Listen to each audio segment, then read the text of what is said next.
so today in the shop I got something that's kind of interesting. It's this crappy old radio. It's missing the plastic here. It's also supposed to have a big trim piece around here. But it's pretty old, and but it's kind of cool inside. And it's got this magic eye thing, which I thought would be fun to play with. So if we take a closer look at it, it's really in rough shape. It's got the speaker with the coil on it. There is a hole in the speaker, but I'm just going to take a look and see if I can get it up and running. So one of the nice things is it's got the parts list right there. I had to take a picture of it and magnify it. It's too small for me to read. Yeah, it looks like it's a signature, old Sears model of radio. So it's pretty crazy underneath here. It looks like this guy here that's kind of fallen out. Somebody's clipped part of him out and replaced one capacitor there. That seems like kind of optimistic thinking to me, but yeah, all the wax caps. I don't know, this looks in pretty rough condition, but I think what I'm going to do is I'm going to start by pulling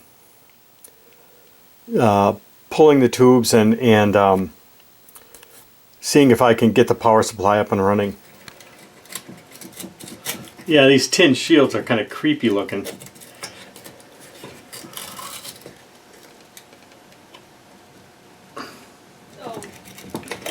you know, but at least I fit in this family. Worse. Yeah, sorry. Yeah. Yeah. So this is kind of an interesting, I thought this had a transformer in it, but it doesn't really have a transformer. It's more like a variac, where, so it's still very unsafe. It's like a, like one of the All-American 5 radios. The power line could easily be right to the chassis, because all we've got here, it's like a variac, just a coil here, and it looks like we're tapped here and here for the heater, and here the heater comes around the other side for the rectifier. And so if we go from here to here, we can see that our voltage is, I guess if we look, so if we figure from here to here, we've got 120 volts. Then this looks about half, so this is probably around 60. And then from here to here, that's, I think that's 6 for the grid here and the 2 light bulbs. And so so then you've got the here you can see a better view, or a larger view of it here. Let me get this in here. So we can follow our, we've got our 6 volts coming here and here, right? And then, so from here to here, I think that's around 60 volts probably, just by looking at the picture. But then, so this from ground to here is 60, so we come over up to here, and over to here, then over to the magic eye, then back to this heater here, then back to this heater, and then over to the ground. And so that we've got, so this 60 volt winding is this 60 volt winding here, that's going through all the different heaters and then coming back to ground. And so all these tubes all have to be hooked up for it to work, but this one can run on its own because it's got that it's got its own winding to heat that. So that's kind of an interesting power supply. I read about these tubes and it says that they're very likely to short. It's kind of an interesting looking setup, but we'll take a look. So like I was saying before, this set is kind of dangerous because it's not a transformer, it's a variac type setup. I don't know what the correct term is, but so I have a isolating transformer over that I'm plugging into, and then I have a variac here, and I'm just going to bring it up to voltage. I don't have any tubes installed, including the rectifier, and I'm just going to bring it up, and I'm going to see what my voltages are looking like coming off the transformer. And then it's the plug has been replaced, but it's replaced with this goofy thing. I don't know. I should probably see if it kind of works at all, or if it's even repairable before I replace the plug, but boy, this is bad. So I don't know, so I'll plug that in, and so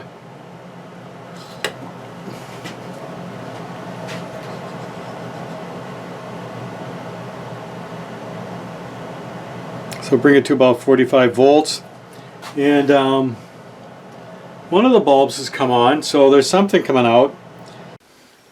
Okay, so well, this bulb, this socket's broken, so I'm just going to pinch it together, and I'm going to solder it with a little silver solder. Yeah,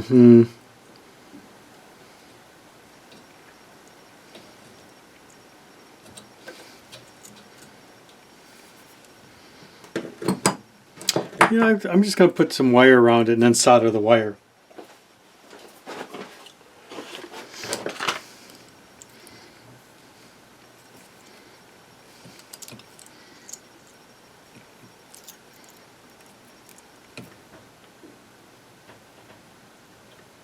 Alright, now let's see if it screws in. Yeah, I think that's good, because it was not screwing in before. I don't know, maybe it'll light up now. Nope.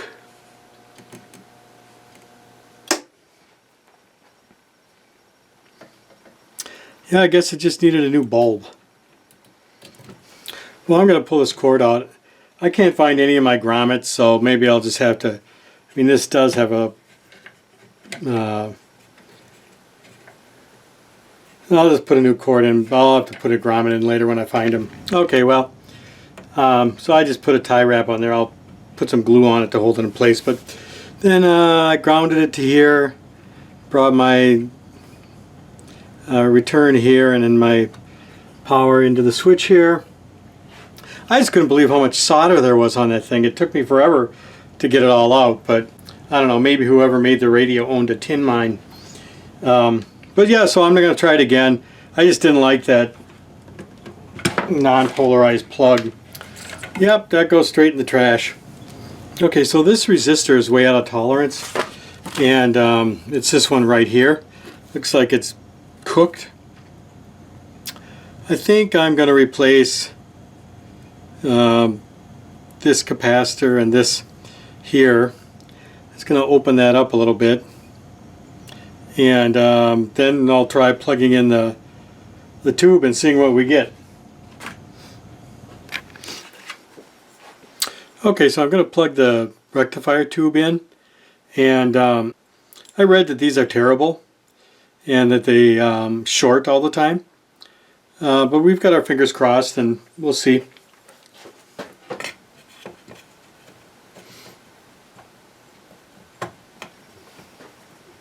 Okay, so it's plugged in. So this is actually where you plug in the speaker,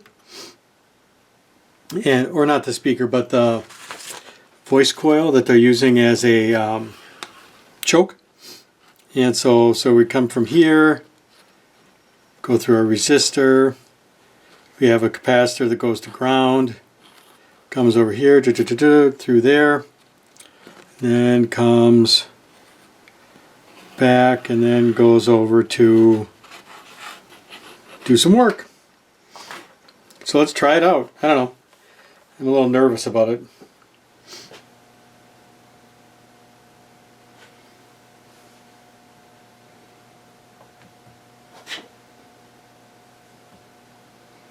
So we're getting nothing out of this tube.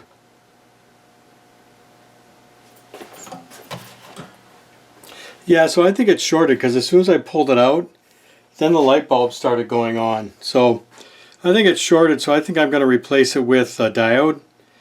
But I'll also have to get a resistor to kind of drive the voltage down. Yeah, so when I just hook it up to my power supply, it glows. But let me see if I can see it's shorting. So if I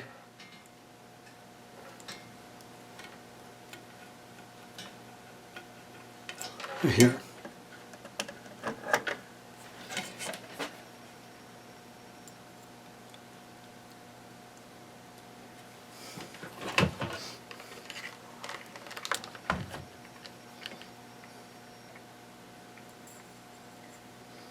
So if I go to the plate, no, to the cathode, it's good. And then here and here are the plates. So it's shorting there.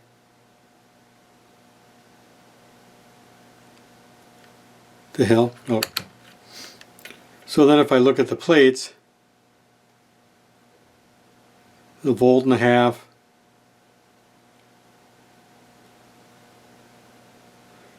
and 1.5 volts, so it's shorting to the plate. So I guess I'm going to have to set that up with a diode to bypass that rectifier, because that rectifier tube is shorted out. Alright, well that's for another day. Okay, so one thing that's kind of interesting about this chassis, I got a little problem. One thing is that these grounds here, these grounds are all going to the case. And so I put my little ground wire here. It doesn't make any difference. The ground wires are all going to the case. And but I was seeing something that was kind of problematic, is that it just wasn't working the way it just wasn't getting any power through here. But it turns out I soldered this wire on to where the other one was soldered on, but I think there's supposed to be a jumper between here and here, because the transformer comes over to right here. There's a little there's the transformer ground wire right there, and this is a ground kind of hub, so to speak. And if I go from here,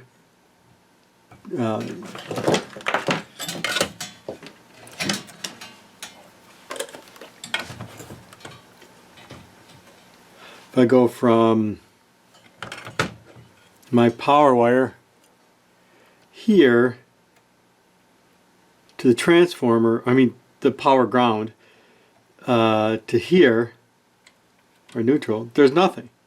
Or there's 58 ohms, but it's not anywhere near what it, I mean it should be just a short, right? Because this is a ground connection. It took me a little bit to figure out that from the schematic. That's because it's pin 7 on this one, and right here, and so it's the final leg of the heater circuit. And so yeah, so but what it turns out is that there's supposed to be like a little jumper between here where it's grounded to the case and to here. And so I'm going to solder that in, and I think that's going to make a world of difference for this guy. Then I also did some more research on getting some diodes to replace this rectifier here. And so I got all those on order. I went through and I replaced a bunch of the capacitors. They were pretty marginal, but the resistors seem really in really good condition. And then there's this 0.006 microfarad caps here. I've got them on order too. So I'm going to solder that in there and then look at the voltages coming out. And I think, you know, you saw these bulbs were like super dim too. And so that should, I think things are going to look a lot better. So let's get moving on that.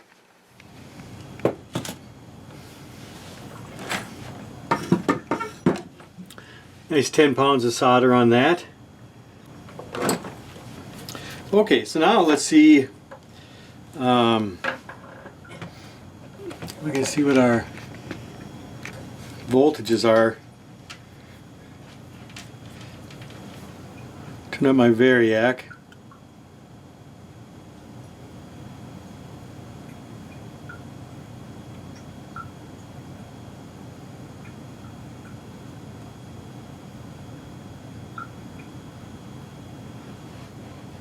So there I'm at about 50 volts with my variac. My lights are coming in nice.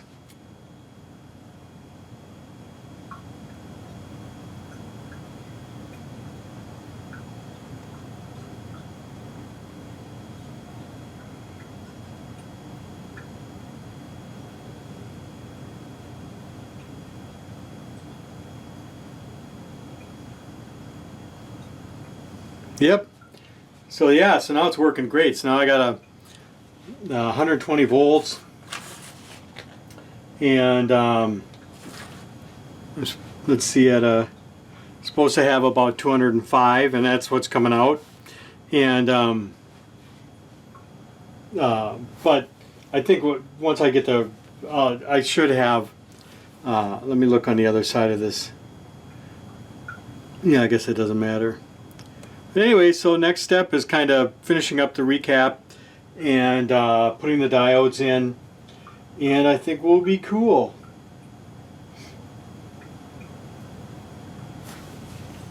Okay, I don't like how flippy floppy these are here, and I put them in the place where they were before, but realistically they're just there because of the ground.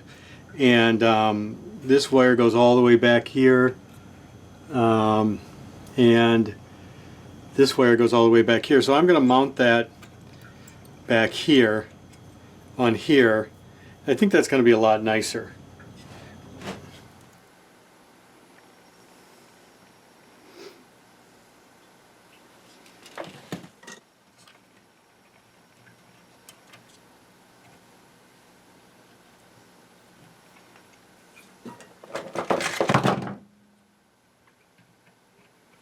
Okay, so that looks a lot nicer, having those in like that, and then I just pulled the ground from this one up to the center point, grounded through the chassis. I think that's going to work pretty well. If I'd had a lead a little bit longer, I could have brought it down to there, but I didn't, and it's going to make it a little harder to solder that in, but not the end of the world. So yeah, it's looking pretty good. Okay, so we're back. So I replaced this capacitor, this one. I took out that yellow wire that was all busted like that, and I just kind of ran a jumper there. So I think I'm ready to, I got myself some diodes, and I think I'm ready to put those diodes in here. So pins 1 and 4 on the rectifier tube are not used. So I'm going to take the hot wire that comes to the plate and the plate here, and I'm going to run that to 4, which is right between them. Then I'm going to run the diode over to 8, which is unused, and then I can just plug the tube in, and even the heater will warm up if we want it to. Yeah, I think it's going to look pretty good. So I can leave the tube in, the heaters will warm up, but the hot wire coming from the transformer right here is actually just going to go to a diode over to there, or over to here, and be perfectly harmless. And also this resistor here is a 100 ohm, but I think there's a voltage drop across this tube, and so I'm going to replace this with a 150 or a 250, just because I had heard that when you're replacing this type of rectifier, use a 150 ohm resistor. So we'll put a 250 in there. We'll just kind of take a look at it and see if the voltage is what we expect it to be. If it's close, I bought a couple different resistors so I can try and mess around and get the right voltage.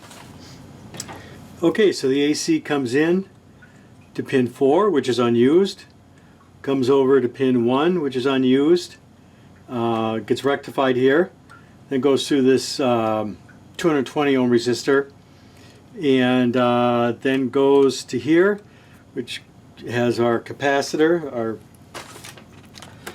filter capacitor, let's see, right here, and then goes back over to here, which is our field coil, which is going to act as our little choke here. Okay, so I have almost one more tube, the magic eye. So now that it's properly loaded, our voltage has dropped down to a respectable level as I turn it up. I don't see anything on fire, that's a good sign. See some of the filaments glowing, that means they're all glowing. And that buzzing, that's actually my isolation transformer.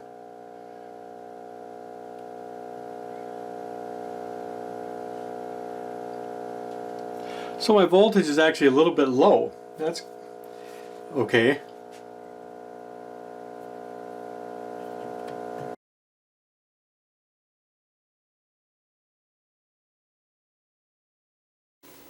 So I've got my signal generator putting out an AM signal, and I just have it clipped to the grid of, I think, right here. And I'm not getting it super quiet, right? And so I thought, oh, I'd put my scope on it, on the speaker lead, see if the speaker's bad. But I found that if I hit this just right,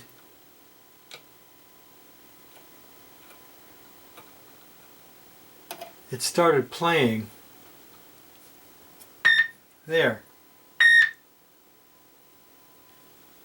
So I think I've got a bad solder joint there, so I'm going to solder that up, and then we'll continue with our experiments.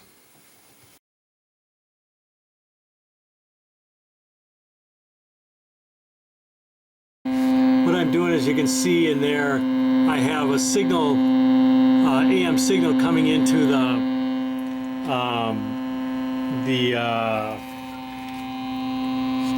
grid on this tube right here. So it should be pulling off the AM signal there, coming into here, and if I turn it up, of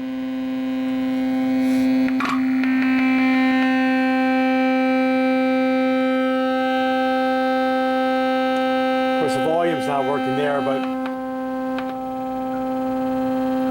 if I turn up the power going into that grid, you can see that here. Sounds pretty terrible.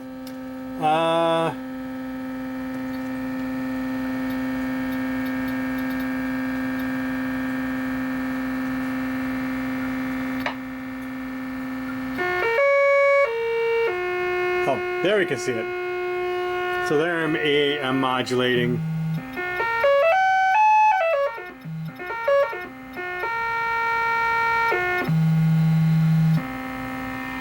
So it does seem like we're working okay from here to here. I mean, it doesn't sound great, but it doesn't seem like our signal is getting past here and here, because if I move that pin over, it doesn't, we're not getting anything off the antenna. Anyways, I think that's it for tonight. Okay, so if we look at the front end of a radio like this, we have our antenna. Then we come into a filter that's attached to the the tuner on the front, right? And that filter is going to do just kind of a rough filtering out the signal coming in off the antenna. And that's going to come into a mixer. And then we have an oscillator. And so let's say this filter is tuned to F. And then we have this oscillator is set up to go F plus a beat frequency. And the beat frequency for this particular radio is 465 kilohertz. And when you mix those together, then what you end up with is an output signal at 465 kilohertz. Yet it has, if this signal coming in is, AM is modulating like that, this output signal at this intermediate frequency is going to have that same amplitude modulation. And so the first thing I want to check when I look at this, so if I look at this schematic then, so I've got, these are both oscillators here, and so here we have the antenna coming in. It comes into, there's two different bands on this radio. So if we would go through the one band, we have the filter set up to be on these two parts of the tuner, and then they come into the grid of this tube, which is the mixer. And then here we have an oscillator that comes into this other grid, and the tube then mixes the two frequencies together, and that's going to give us our intermediate frequency. And then this filter here is tuned to the intermediate frequency. This is a little intermediate frequency amplifier, and then this one comes and amplifies it again. And so that these two filters can be tuned just for 465 kilohertz, no matter what the station's tuned to. That's called super heterodyning. So the thing we want to first check, I'm not getting anything through here. So the first thing I want to check is, do we have this oscillator frequency coming through here? And I think on this, if we look at the AM band, right? Our AM band is from 540 to 1750, and so that means that out of our oscillator, if you take 540 plus 465, which is the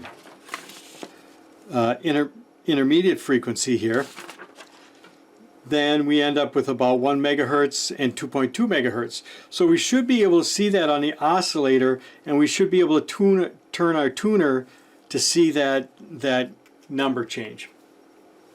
So I was able to put a signal into here and get sound out here, right? So somewhere in here, something's disappearing. So the first thing I want to check is this first tube, and this first tube is the one that's going to mix the oscillator signal with the antenna signal and get the audio mixed in with a 465 kilohertz output signal. That's what this mixer is going to be doing. So the first thing I want to see is if this oscillator right here is producing the signal that I want. And so the oscillator right here is coming into pin 6. So if I look at pin 6, 1, 2, 3, 4, 5,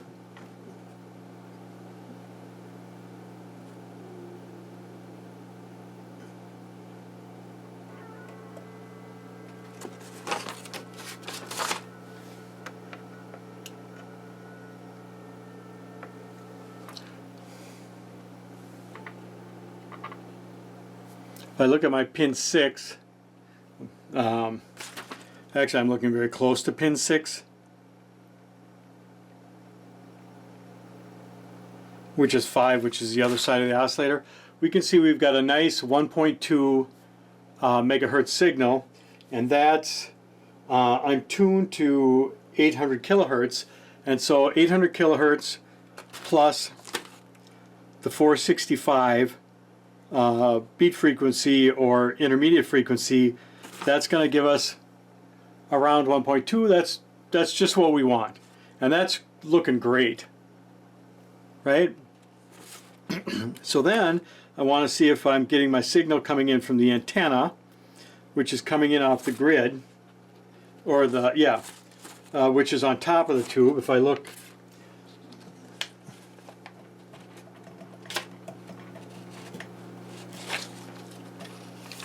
and that's a whole lot of, that's just a mess. That's just a low signal coming in off the antenna, and so I'm not worried too much about that. But if we look, so if we mix the antenna signal with the oscillator coming into this transformer here, we should see that beat frequency as the we should see that beat frequency or intermediate frequency on pin 3. So if I go to pin 3, 1, 2, 3, right, and I've got my cursor set up right here. Because it's hard for me, my frequency counter doesn't seem to be working on this wave, so I just put my cursor right here, and then we see we've got 400, and I mean, it depends on where we measure it. We get right around the intermediate frequency. Yeah, so that's properly mixing that signal. So our intermediate frequency is 465, and that's about what that is.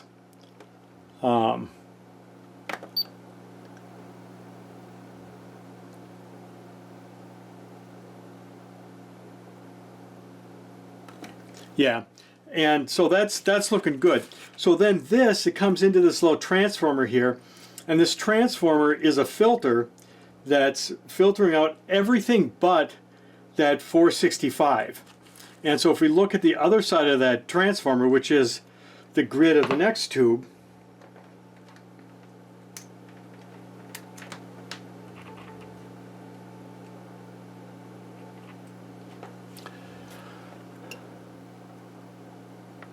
we see our signal has been cleaned up quite a bit, and if we look at our cursors, much easier to see that our intermediate frequency is 460.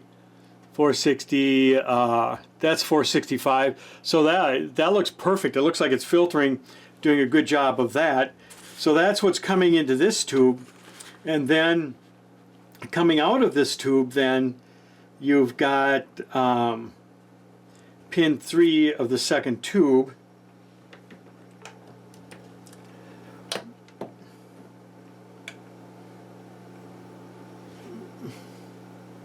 So that's 1, 2,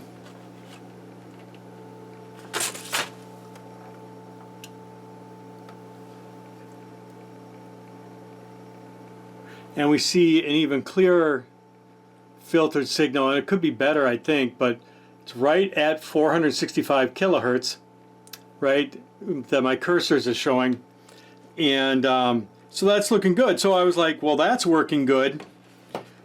So that all is working well, and then this side was working well. Well, it turned out that down here we connect our grid through this volume control, and what I had right down there was the a bad solder joint, and that's a bad solder joint that's going right over to the grid of the next tube. And so I just have this grounded out. So if I take that off, now all of a sudden I can hear my signal coming off that I'm putting in. And so let me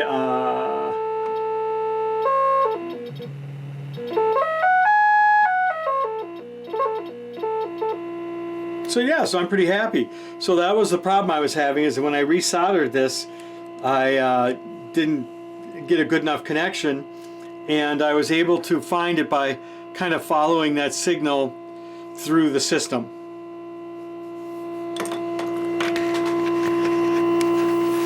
Well, so it seems I got the basic functions of the radio working. You know, there's a bad rectifier tube. The power supply needed to be rewired.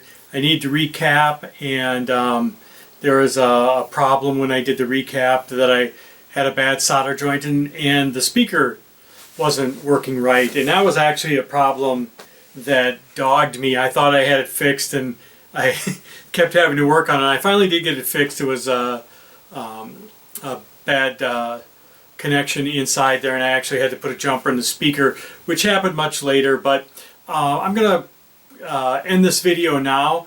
I still have a lot of stuff coming up with this radio, and the signal was really weak, and I had to figure out why. And so I worked on the case. I also did a decorative front for it because it has a looks like a brass piece around the front that mine didn't come with, and all I could find was like one picture of it. So that's all in the second video. And so if you like this video, please like and subscribe, and thanks for watching, and I hope I see you on the next one.